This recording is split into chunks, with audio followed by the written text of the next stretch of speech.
ஆண்டவரும் இரட்சகருமாகிய இயேசு கிறிஸ்துவின் வெளியேறப்பெற்ற நாமத்தில் கூடி வந்த உங்கள் எல்லாரையும் வாழ்த்துகிறேன். தேவன் தாமே உங்களை அவரையும் ஆசீர்வதிப்பாராக. இந்த நாளில் கூட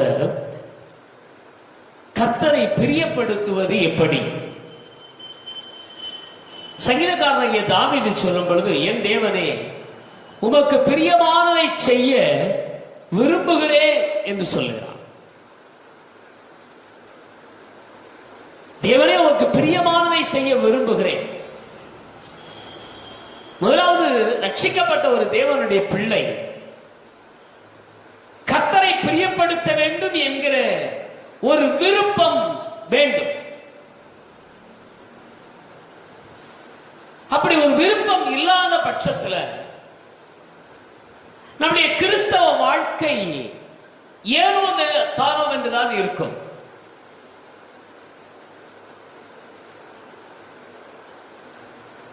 தாவீது ராஜா தேவனிடத்தில், ஆண்டவரே உம்மை பிரியப்படுத்த விரும்புகிறேன்,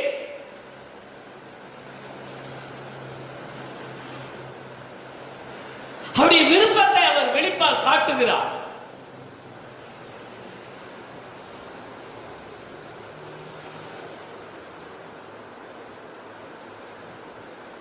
நாம் தேவனை பிரியப்படுத்த நாம் பிரயாசப்பட வேண்டும்.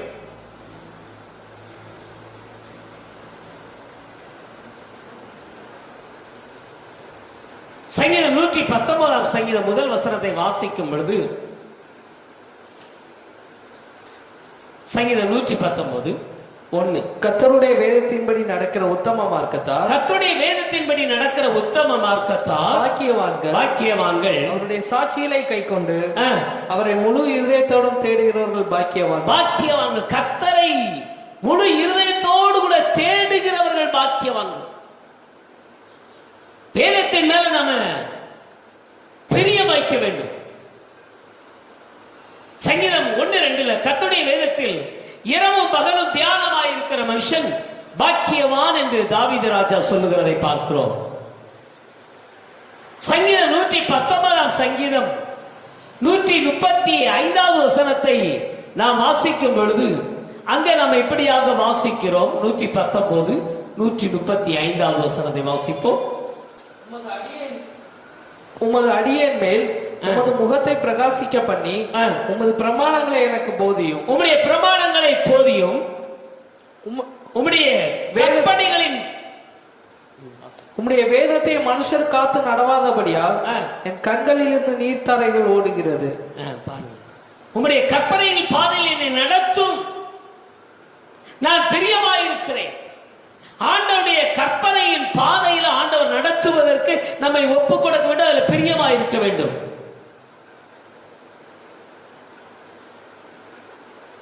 கர்த்தரை நாம் எப்படி பிரியப்படுத்துவது? நம்முடைய தேவாதி தேவனை நாம் எப்படி பிரியப்படுத்த முடியும்? ஒன்று, நம்முடைய விசுவாச வாழ்க்கையினால். விசுவாசம் இல்லாமல் தேவனுக்கு பிரியமாயிருப்பது கூடாத காரியம். ஏனென்றால் தேவனிடத்தில் சேருகிறவன் அவர் உண்டென்றும் அவர் தம்மை தேடுகிறவருக்கு பலன் அளிக்கிறவர் என்றும் விசுவாசிக்க வேண்டும். எபிரேயர் 11:6 வாசிக்கிறோம். விசுவாசம் என்பது 100க்கு 100 தேவனை சார்ந்து கொள்வதாகும். நம்முடைய முழு நம்பிக்கையும் அந்த கல்வாரி நேசரின் மேல் வைக்க வேண்டும். அவரை உறுதியாக பற்றிக் கொள்ள வேண்டும். விசுவாசமானது உறுதி, நம்பப்படுகிறவர்களின் உறுதியும் காணப்படாதவர்களின் நிச்சயமுமாய் இருக்கிறது என்று எபிரேயர் 1:1 சொல்லுகிறது. 11:1 சொல்லுகிறது. ஆபிரகாமை விசுவாசத்தின் தகப்பன் என்று நாம் அழைக்கிறோம். ஏன் நாம் அப்படி அழைக்கிறோம்? தேவனாகிய கர்த்தர் ஒரு நாள் ஆபிரகாமை பார்த்து சொன்னார், நீ உன் தேசத்தையும் உன் ஜனத்தையும் உன் தகப்பன் வீட்டையும் விட்டு புறப்பட்டு நான் காண்பிக்கும் தேசத்துக்கு போ என்று சொன்ன பொழுது கொஞ்சம் கூட சந்தேகப்படவில்லை. நான் போகிற இடம் எனக்கு எப்படி இருக்கும்? எனக்கு அங்க வசதி வாய்ப்புகள் எல்லாம் கிடைக்குமா, நான் சுகமாக வாழ முடியுமா என்றெல்லாம் கேட்கவில்லை. போகிற இடம் தெரியாது, சூழ்நிலைகள் தெரியாது. ஆனால் தன்னை அழைத்த அந்த ஆண்டவர் மேல் விசுவாசம் வைத்ததினால் ஒரு கேள்வி கேட்காமல் தேவனுடைய வார்த்தையை விசுவாசித்து அவர் கடந்து சென்றார்.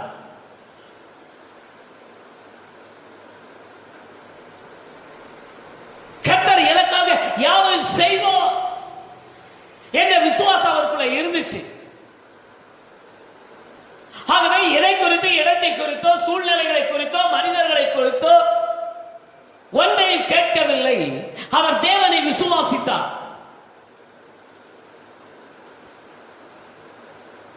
ஆகவே ஆண்டவர் சொன்னார், நீ உன் கண்களை ஏறெடுத்து பார்த்து எல்லா இடத்தையும் உனக்கு சொந்தமாக தருவேன். அவர் வாக்கு பண்ணினார். அவர் வாக்கு தத்தங்களிலே உண்மையுள்ள தேவனாக இருக்கிறார்.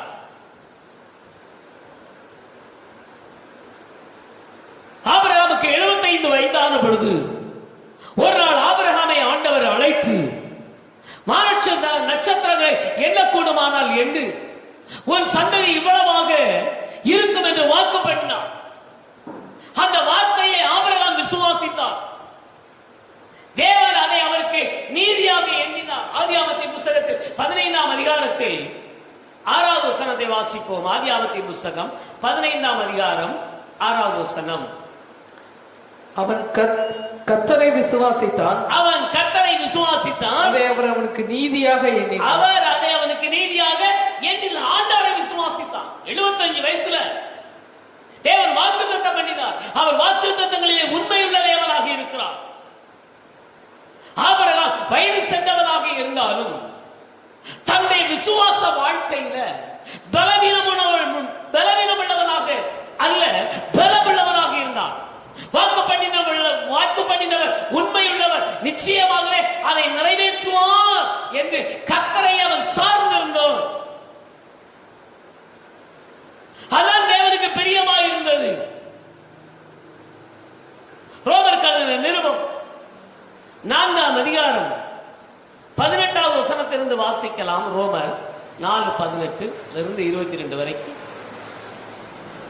உன் சந்ததி இவ்வளவாய் இருக்கும் என்று சொல்லப்பட்டபடியே, உன் சந்ததி இவ்வளவா இருக்கும் என்று சொல்லப்பட்டபடியே, தான் அநேக ஜாதிகளுக்கு தகப்பனாவதை நம்புகிறதற்கு ஏதுவில்லாத இருந்தும் அதை நம்பிக்கையோடு விசுவாசித்தான். அவன் விசுவாசத்தில் பலவீனனாய் இருக்கவில்லை.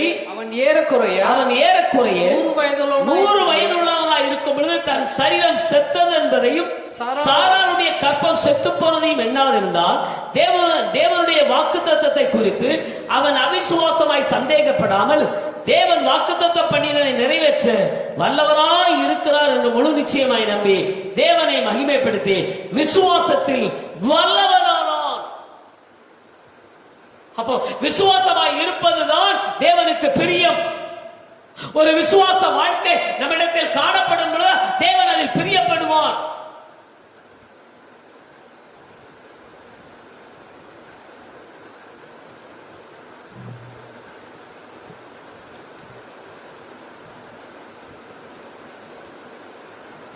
நாம் கர்த்தரை பிரியப்படுத்த வேண்டுமானால் காணிக்கையினால் மாத்திரமல்ல, நம்முடைய செய்கையினால் மாத்திரமல்ல, நம்முடைய விசுவாசத்தினாலே அவரை பிரியப்படுத்த முடியும். ஆபிரகாம் விசுவாசத்தினாலே தேவனை பிரியப்படுத்தினார். இது ஆபிரகாமுக்குள்ள இருந்த விசுவாசம். இந்த கடைசி நாட்களில் நமக்கு தேவை. விசுவாசத்தின் தகப்பன் என்று அழைக்கிற நாம் அவரை போல விசுவாசத்தில் வல்லவர்களாக நாம் மாற வேண்டும். இரண்டாவதாக, ஆண்டவரை எப்படி பிரியப்படுத்த முடியும் என்றால் அவருக்கு கீழ்ப்படிவதினாலே. சாமுவேல் கேட்கிறார், கர்த்தருடைய சத்தத்திற்கு கீழ்ப்படிவதை பார்க்கிலும் சர்வாங்க தகனங்களும் பலிகளும் கர்த்தருக்கு பிரியமாக இருக்குமோ? கீழ்ப்படிதல் தான் பிரியம்.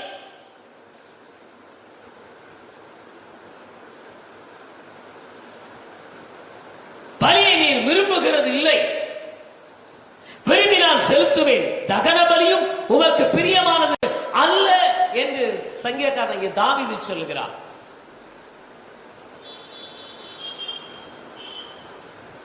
அப்ப கர்த்தருடைய சத்தத்திற்கு கீழ்ப்படிதான் அவருக்கு பிரியம்.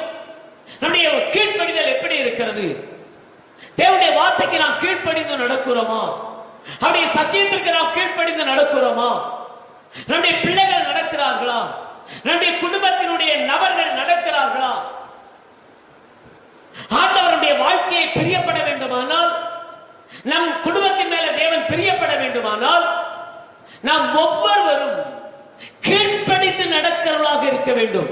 பலியை பார்க்கும் நீதியும் நியாயமும் செய்வதே கர்த்தருக்கு பிரியம் என்று நீதிமொழிகள் 21ஆம் அதிகாரம் 3வது வசனத்திலே வாசிக்கிறோம்.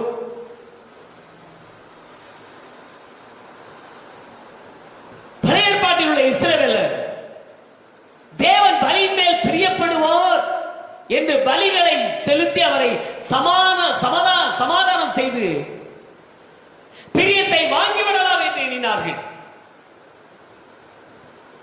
எவ்வளவு பாவமான காரியங்கள் முரட்டாட்டங்கள் செய்தாலும்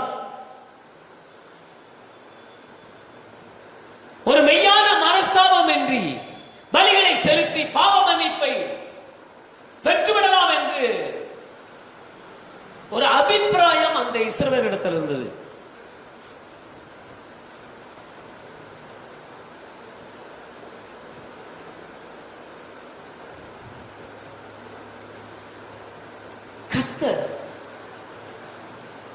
சவுலிடம் நீ அமலேக்கியரோடும் யுத்தம் செய்து அவர்களை மடங்கடிக்கணும், அவர்களை சங்கரித்து ஜனங்களையும் மிருக ஜீவன்களையும் ராஜா எல்லாரையும் முற்றிலும் அழிக்கப்பட வேண்டும் என்று கட்டளையிட்டிருந்தார். ஆனால் பவுல் இந்த வார்த்தைக்கு கீழ்ப்படியவில்லை. அமலேக்கியர்கள் வெற்றி கொண்டார். ஆடு மாடுகளையும் முதல் தரமானவர்களையும் இரண்டாம் தரமான ஆட்டுக்குட்டைகளையும் அழிக்கப்பட மனதில்லாமல் தப்ப வைத்து அற்பமானவைகளையும் உதவாதவைகளையும் சகல வஸ்துகளையும் அவர் அழித்து போனார். தேவனுடைய வார்த்தைக்கு முழுமையாக கீழ்ப்படியவில்லை.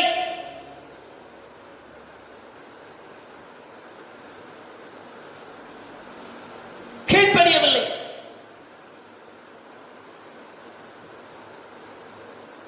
இப்படி கீழ்ப்படியாத இந்த காரியத்தின் மேல் தேவன் எப்படி பிரியப்பட்டிருப்பார்?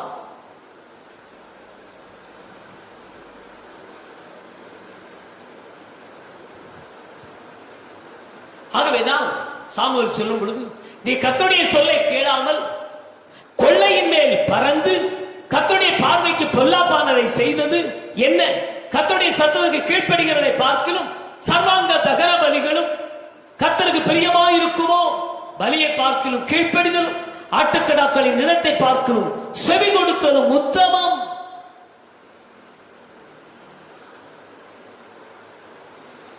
கீழ்ப்படிதல் தான் உத்தமம். கீழ்ப்படிதல் கர்த்தருக்கு பிரியம். ராஜா ஆகிய சவுலை ராஜாவாக ஆக்கினதற்கு கர்த்தர் மனஸ்தாபப்பட்டார் என்று பார்க்கிறோம். கர்த்தருடைய கட்டளைகள் மிகவும் பாரமானவைகள் அல்ல, அவை எளிதானவை.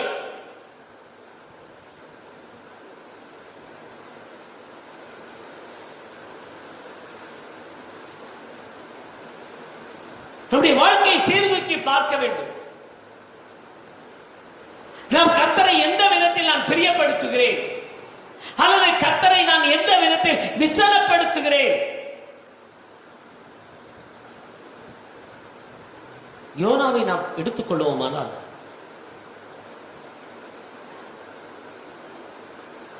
அவர் கர்த்தருக்கு கீழ்ப்படியாமல் தர்சீசுக்கு போகிற ஒரு கப்பல்ல ஏறினார்.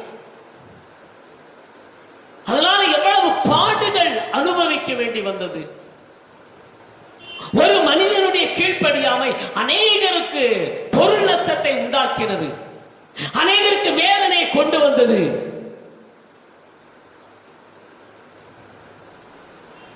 ஒருவேளை நம்முடைய கீழ்ப்படியாமை நம்முடைய குடும்பத்திற்கு, நம்முடைய சபைக்கு, நம்முடைய தேசத்திற்கு ஆசீர்வாத குறைவாக இருக்கலாம்.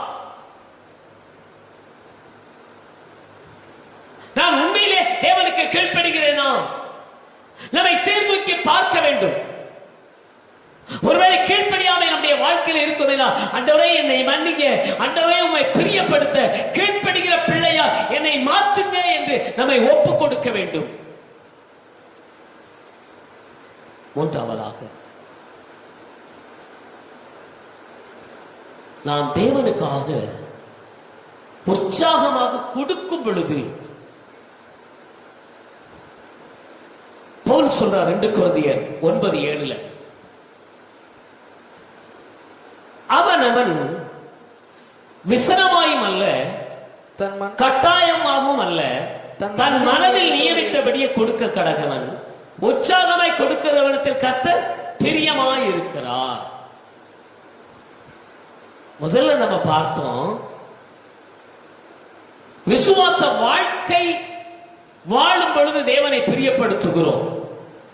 இரண்டாவது, தேவனுடைய வார்த்தைக்கு கீழ்ப்படிந்து நடப்பதின் மூலம் ஆண்டவரை பிரியப்படுத்துகிறோம். மூன்றாவது, உற்சாகமாய், விசனமாக அல்ல அல்லது கட்டாயமாக அல்ல, அவர்களுடைய மனதில் நியமித்தபடி கொடுக்க கடவன். அப்படி உற்சாகமாய் யாரெல்லாம் தேவனுக்கு தேவனுடைய பணிக்காக கொடுக்கிறார்களோ அவர்கள் தேவன் பிரியமாயிருக்கிறார். நாம் கொடுப்பது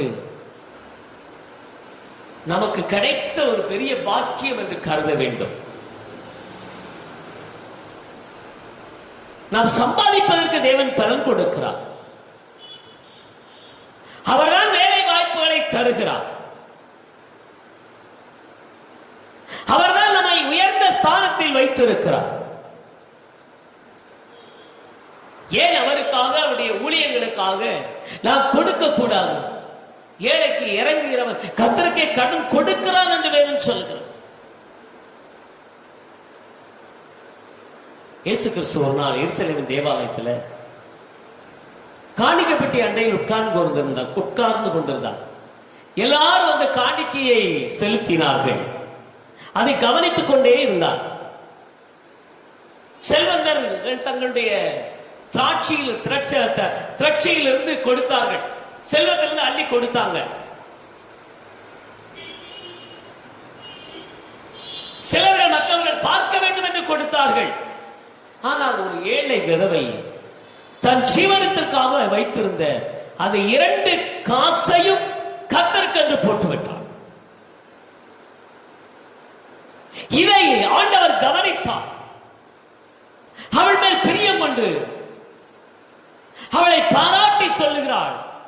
அவர்கள் எல்லாம் தங்கள் பரிபூரணத்திலிருந்து எடுத்து தேவனுக்கு காணிக்கை போட்டார்கள். இவளோ தன் வறுமையிலிருந்து தன் ஜீவனுக்கு உண்டாயிருந்ததெல்லாம் போட்டுவிட்டாள் என்று ஆண்டவர் பிரியப்பட்டு சொல்லுகிறார்.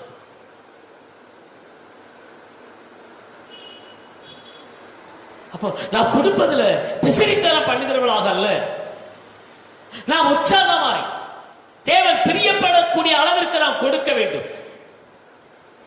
ஒழுங்காக கிரமமாக கொடுக்க வேண்டும். தேவன் கொடுக்கிற அளவின்படி கொடுக்க வேண்டும். வஞ்சிக்க கூடாது. கர்த்தருடைய பங்கை வஞ்சிக்க கூடாது. உற்சாகமாய் மனப்பூர்வமாய் நாம் கொடுக்க வேண்டும். அமைக்கி குலுக்கி சருந்து விழும்படி கொடுக்க வேண்டும். நிச்சயமாய் கர்த்தர் நம்மை ஆசீர்வதிப்பார்.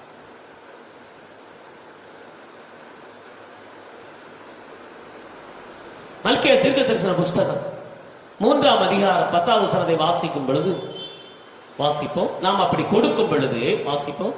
மல்கியா, என் ஆலயத்தில் ஆகாரம் உண்டாயிருக்கும்படி தசமபாகத்தை எல்லாம் பண்டகசாலையில் கொண்டு வாருங்கள். அப்பொழுது நான் வானத்தின் பலகணிகளை திறந்து இடமில்லாமல் போகும் மட்டும் உங்கள் மேல் ஆசீர்வாதத்தை வர்ஷிக்க பண்ண மாட்டேன் என்று என்னை சோதித்து பாருங்கள். ஆசீர்வாதத்தை வர்ஷிக்க பண்ண மாட்டேனோ? நான் கொடுக்கும் பொழுதுதான் ஆண்டவர் நமக்கு ஆசீர்வாதத்தை திரும்ப கொடுப்பார். ஆகவேதான் பரலோகத்தில் உங்களுக்கு பொக்கிஷங்களை சேர்த்து வைங்கள். அங்கே பூச்சியாவது துருவாவது கெடுக்கிறதும் இல்லை, அங்கே திருடர் கண்ணமிட்டு திருடுகிறதும் இல்லை என்றார் மத்தேயு 6:20. ஆகவே நான் பரலோகத்தில் பொக்கிஷங்களை சேர்த்து வைக்கிறவராக இருக்க வேண்டும். நான் கொடுப்பதன் மூலமாக தேவனை பிரியப்படுத்த முடியும். அப்போஸ்தலர் 20:35 வாசிக்கிறோம், வாங்குகிறதை பார்க்கணும் கொடுக்கிறதை பாக்கியம் என்று எழுதப்பட்டிருக்கிறது. நான் கொடுக்கணும் ஆண்டவருக்காக, ஆண்டவருடைய பணிக்காக, ஏழ்மையான மக்களுக்காக, திக்கற்றவர்களுக்காக, அனாதைகளுக்காக, பரதேசிகளுக்காக நான் கொடுக்கும் பொழுது அதன் மூலமாக தேவன் பிரியப்படுகிறார். மூன்றாவதாக, நான்காவதாக, உண்மையாய் நடப்பது தேவனுக்கு பிரியம்.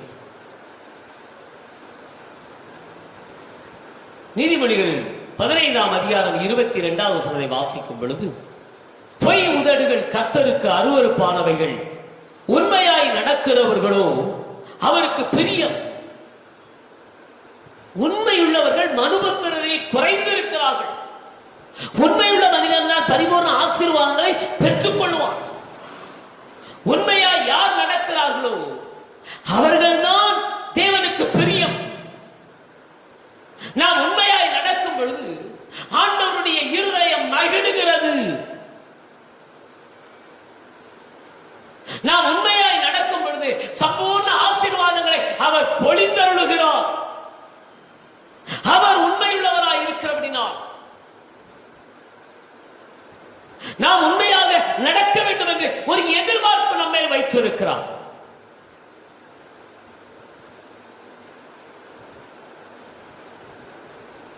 உண்மையுள்ளவர்கள் யார் நடக்கிறார்களோ அவர்கள் மேல ஒரு தனி பிரியத்தையும் தனி கவனத்தையும் தேவன் வைத்திருக்கிறார். நீதிமொழிகள் 25:13 நாம் வாசிக்கும் பொழுது, நீதிமொழிகள் 25:13 வாசிக்கிறோம்.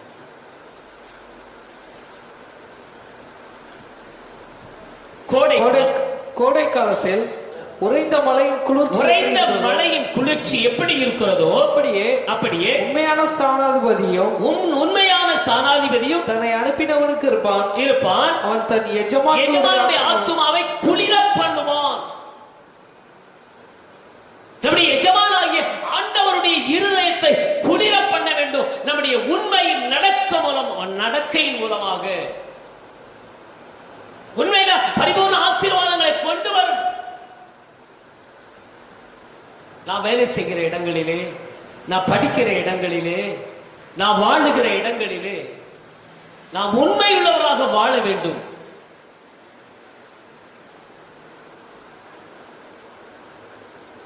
எசேக்கியேல் எழுதின தீர்க்கதரிசன புத்தகத்தில் 18ஆம் அதிகாரம் 9வது வசனத்தை வாசிக்கும் பொழுது, என் கட்டளைகளின்படி நடந்து, வாசிப்போம், என் கட்டளைகளின்படி நடந்து நியாயங்களை கைக்கொண்டு உண்மையாக இருப்பானாகில் அவனே நீதிமான், அவன் பிழைக்கவே பிழைப்பான் என்று கர்த்தராகிய ஆண்டவர் சொல்லுகிறார்.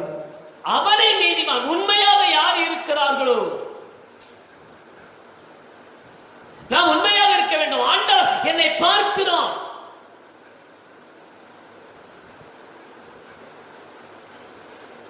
ஓசியா 2:20 வாசிப்போம்.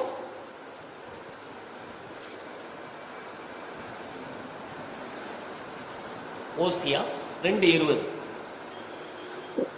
உண்மையாய் உன்னை எனக்கு நியமித்துக் கொள்வேன், நீ கர்த்தரை அறிந்து கொள்வாய். உண்மையாய் எனக்கு நியமித்துக் கொள்வேன். உண்மையுள்ளவர்களுடைய கர்த்தர் பிரியமாய் இருக்கிறது மாத்திரமல்ல, அவர் ஆசீர்வாதத்தையும் தருகிறார். உண்மையுள்ளவனை அநேகத்திலே அதிகாரியாக வைக்கிறோம். சங்கீதம் 18:1 சொல்லுகிறது, உண்மையுள்ளவர்கள் மனுபுத்திரரில் குறைந்திருக்கிறார்கள். உண்மையுள்ளவர்கள் மனுபுத்திரரில் குறைந்திருக்கிறார்கள். மத்திய 25:20 அநேகத்தில் கொஞ்சத்தில் நீ உண்மையாக இருந்தா அநேகத்தில் உன்னை அதிகாரியாக உயர்த்துவே.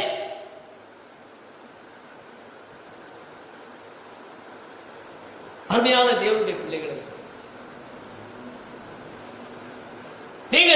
கர்த்தருக்கு பிரியமாக ஜீவிக்க விரும்பினார் உங்களுடைய வாழ்க்கையின் எல்லா பகுதிகளிலுமே உண்மையுள்ளவர்களாக இருங்கள். உங்களுடைய வீட்டில் உண்மையுள்ளவர்களாக இருங்கள். நீங்கள் வேலை பார்க்கும் அலுவலகத்தில் உண்மையுள்ளவர்களாக இருங்கள். நீங்கள் செல்லுகிற ஆலயத்தில் உண்மையுள்ளவர்களாக இருங்கள். அப்பொழுது கர்த்தர் உங்களில் மனம் மகிழுவார்.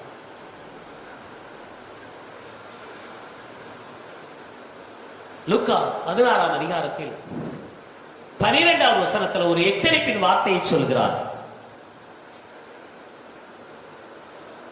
வேறு ஒருவனுடைய காரியத்தை நீங்கள் உண்மையுள்ளவர்களாய் இராவிட்டால் உங்களுக்கு யாதொன்றை சொந்தமாக கொடுப்பவர் யார்? நீங்க உண்மையாயிராவிட்டால் ஒன்று சொந்தமாகாது. ஆகவே தேவனை ஆராதிக்கிற தேவனுடைய பிள்ளைகள் நம்முடைய வாழ்க்கையில உண்மையுள்ளவர்களாக இருந்து தேவனை பிரியப்படுத்த வேண்டும். நான் உண்மையுள்ள மனுஷனாய் மாற வேண்டும். ஐயா, வேதத்தில் வாசிக்கிறோம், மோசே தேவனுடைய வீட்டில் எங்கும் உண்மையுள்ளவனாக இருந்தான். கர்த்தர் அவனுக்கு ஒரு பெரிய பொறுப்பை கொடுத்தார். இஸ்ரவேல் ஜனங்களை எகிப்திலிருந்து கானானுக்கு அழைத்து வரக்கூடிய ஒரு பெரிய பொறுப்பை கொடுத்தார். ஒரு உயர்ந்த ஸ்தானத்தை கொடுத்தார். அவன் உண்மையுள்ளவனாய் இருந்தபடினா, யோசுவா உண்மையுள்ளவனாய் இருந்தபடினால அந்த யோசுவா மோசேக்கு அடுத்த ஸ்தானத்தில் தேவன் கொண்டு வந்தார். அப்போ நீங்கள் உயர்த்தப்பட வேண்டுமானால், தேவனை நீங்கள் பிரியப்படுத்த வேண்டுமானால், உங்களுடைய வாழ்நாள் முழுவதும் தேவனுக்கு உண்மையுள்ளவர்களாக இருக்க வேண்டும். கடைசியாக என்னாமத்தின் புஸ்தகம் 24:1 ஆண்டவருக்கு பிரிய எதுனா நாம் ஆசீர்வாதமாக இருக்க வேண்டும் என்பதை. ஆகவேதான் 24:1 சொல்றார், இஸ்ரவேலை ஆசீர்வதிப்பதே கர்த்தருக்கு பிரியம்.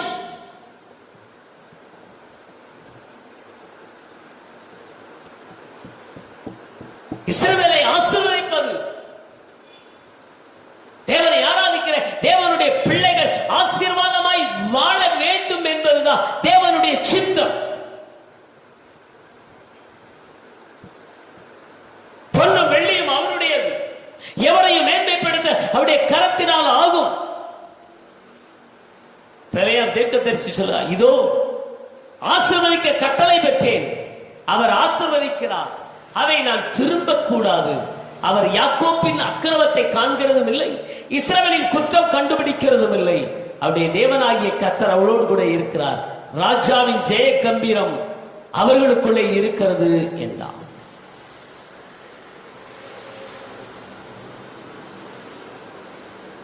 நம்மை ஆசீர்வதிக்க வேண்டும் என்பது தேவனுடைய பிரியமாயிருந்தாலும், அதே நேரத்தில் நாமும் மற்றவர்களை ஆசீர்வதிக்க வேண்டும் என்று தேவன் விரும்புகிறார். எப்பொழுதுமே மற்றவர்களை சபிக்கிறவர்களாக அல்ல, தேவனுடைய பிள்ளைகளுடைய உதடுகளில் எப்பொழுதுமே ஆசீர்வாதமான வார்த்தைகள் இருக்க வேண்டும்.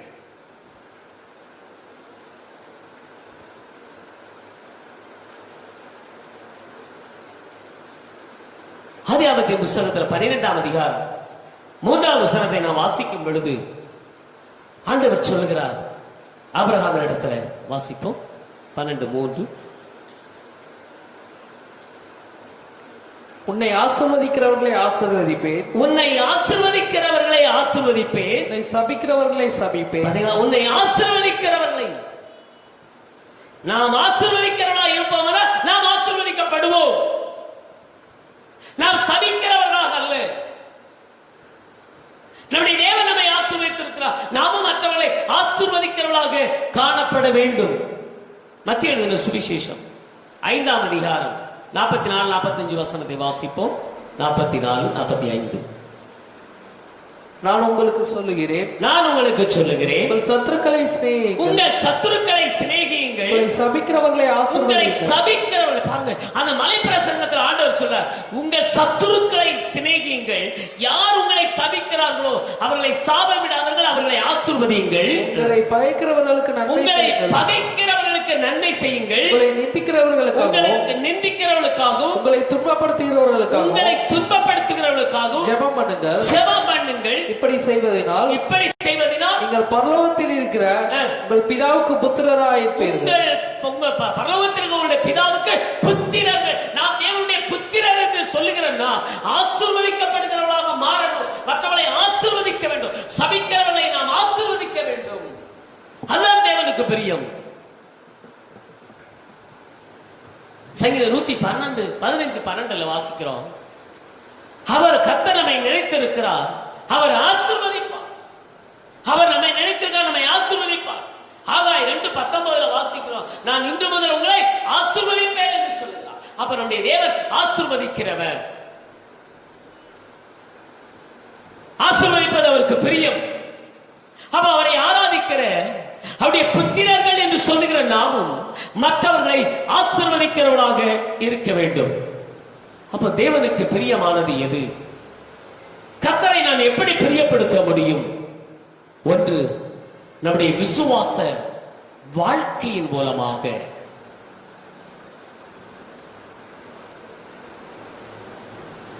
ரெண்டு, நாம் தேவனுக்கு கீழ்ப்படிவதன் மூலமாக. மூன்று, நாம் தேவனுக்கு உற்சாகமாய் கொடுக்கும் பொழுது. நான்கு, நாம் உண்மையாய் நடப்பதின் மூலமாக, உண்மையை பேசுவதின் மூலமாக. ஐந்து, ஜனங்களை ஆசீர்வதிப்பதின் மூலமாக.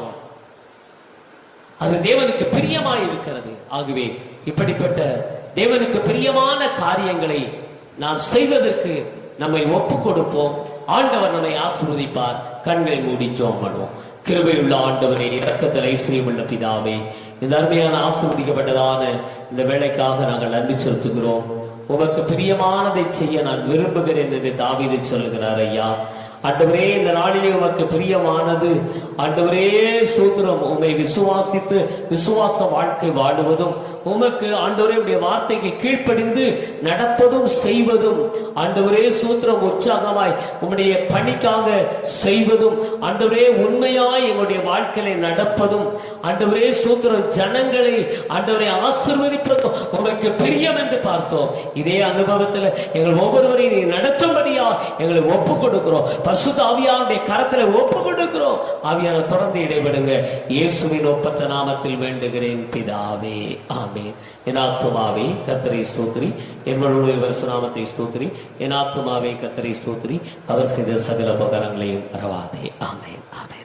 நம்முடைய பிதாவாகிய தேவனால், குமாரனாகிய இயேசு கிறிஸ்துவினாலும், தேற்றவாளை பரிசுத்த ஆவியானவராலும் என்றும் என்னும் சதா காலங்களிலும் அவருடைய வருகை மட்டும் அவருடைய கிருபையும் சமாதான சந்தோஷமும் கூடி வந்திருக்க நாம் அனைவரோட சகல பரிசுத்த வாழ்களோட அவருடைய வருகை மட்டும் நிலைத்திருப்பதாக. ஆமென், ஆமென், ஆமென்.